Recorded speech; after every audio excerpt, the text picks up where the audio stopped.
We're here at St. Paul's Cathedral in Malacca, and at this very spot once stood the palace of Sultan Mansur Shah, who ruled Malacca from 1450 to 1477, the era now dubbed Zaman Gemilang, the golden era of the Malacca Sultanate. The glory days of Malacca provides an exotic backdrop for Malacca, a Romance, a novella by author Kamsiah Bostock, which endeavors to string together A Formosa's rich history into a moving tale that flows together. Now, using Thomas Pires, apothecary to the court of King Manuel of Portugal, and Tun Abdul, described in Sejarah Melayu as the dandy aristocrats, as her central figures, Kamsiah weaves a tale of the two meeting in Malacca at the time of the Portuguese conquest, exactly 500 years ago. Along with her husband Peter Bostock, Kamsiah started Bomo PR, a mom-and-pop public relations company, back in 1986, which grew into the largest local PR consultancy in Malaysia until it was bought over by one of Europe's largest advertising agencies in 1999.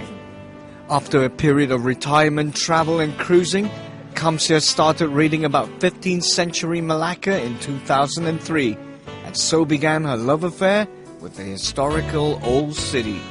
I've always been a little bit in love with Malacca because I grew up here.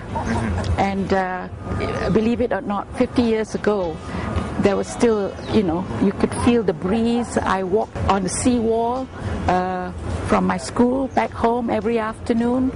And little did I know that this was a spot where 500 years ago, Malacca was the famous drawing card. And so I sat down after my retirement to research on the era. And I thought, oh wow, so much of this material, and it's so little known, so I decided to write a book. In Malacca, a Romance, Kamsiah's Malacca is the thriving jewel of the Malay archipelago. At the height of its glory, the terrestrial paradise, as described by Iridia, whose perfect sheltered deep water harbour was regularly chock-a-block with thousands of sea-going vessels, blown in safely to port by the monsoon winds.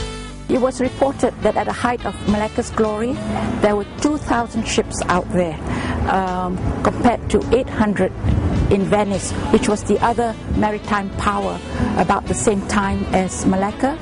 So rich was the trade in spices, textiles, precious stones, gold and tin, and dispersed far and wide from China to the Meridian countries, that Malacca was simply referred to as A Formosa, translated as the famous by the Portuguese.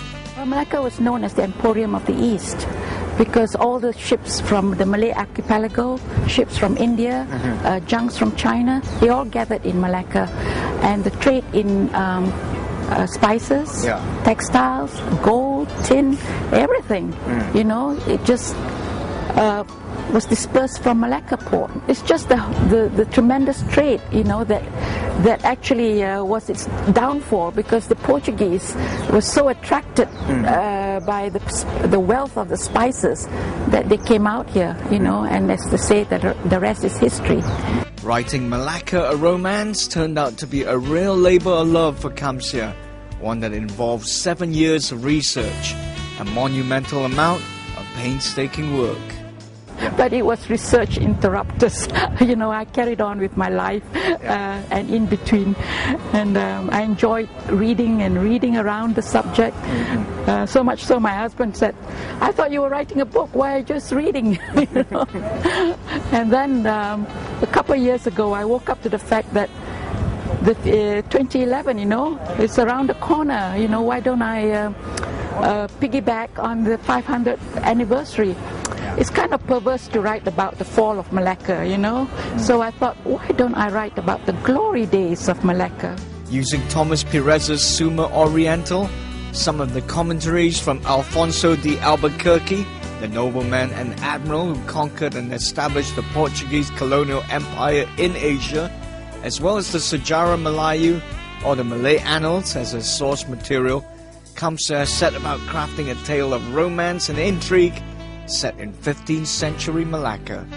For instance, this St. Paul's Church, how it came to be built on this hill was Alfonso Albuquerque came up the hill, and I think it was the morning sun hitting the shingles on Sultan Mansur Shah's palace, and but he thought he saw a cross, and he said, that's an omen, I must build a church here.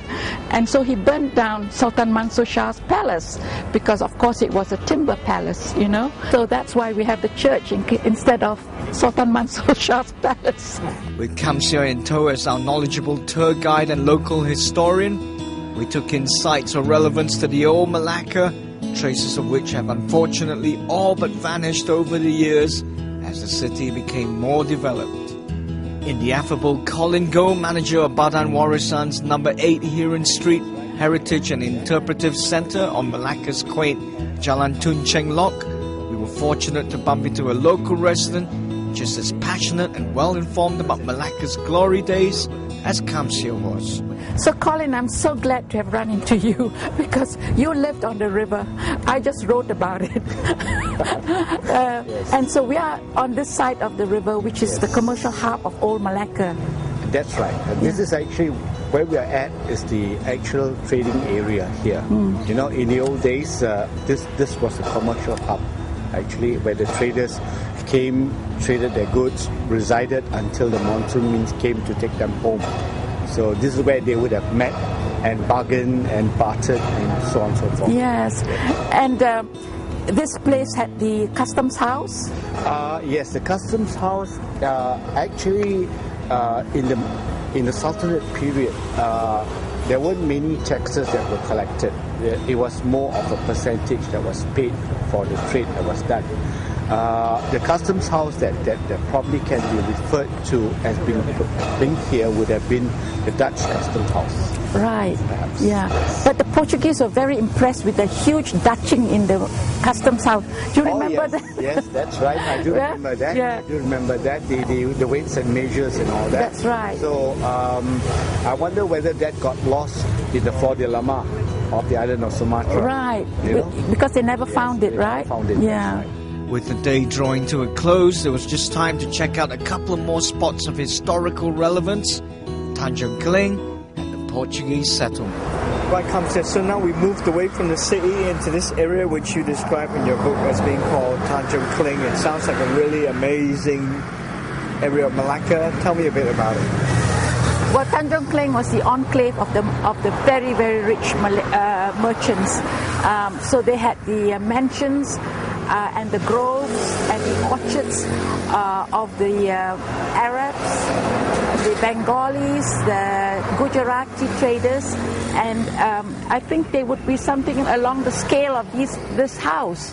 And it was fronting the sea. They had private yachts, and they had beautiful orchards, you know. I mean, the rich of any century, you know. Sounds like Monaco or of Southeast Asia. I think, yachts and everything. Sadly, you know, there's not a whiff of it left, but we can live in our imagination. Then there was Tanjung Ling, 6 nautical miles from the town center, but a world apart. Up the coast, where the Gujarati, Bengali and Tamil merchants lived in their beachfront, verandaless mansions. Dotted amongst them were the holiday homes of Arab merchants and court officials. Mansions and orchards of the well-heeled catching the breeze before it dissipated over the villages of the hinterland. Right, Kamsiah, so we're here in Ujung Pasir in the Portuguese settlement. I understand that this area has a really prominent role to play in your book. Is that right? Yeah, the heroine in my book, Latifa, landed here. She came here as a bonded slave and the Bugis overlord. This was before the Portuguese took over the Bugis settlement. The Bugis formed the backbone of the Malacca Navy, and the grateful founder of the Malacca Sultanate deeded this whole area to the Bugis.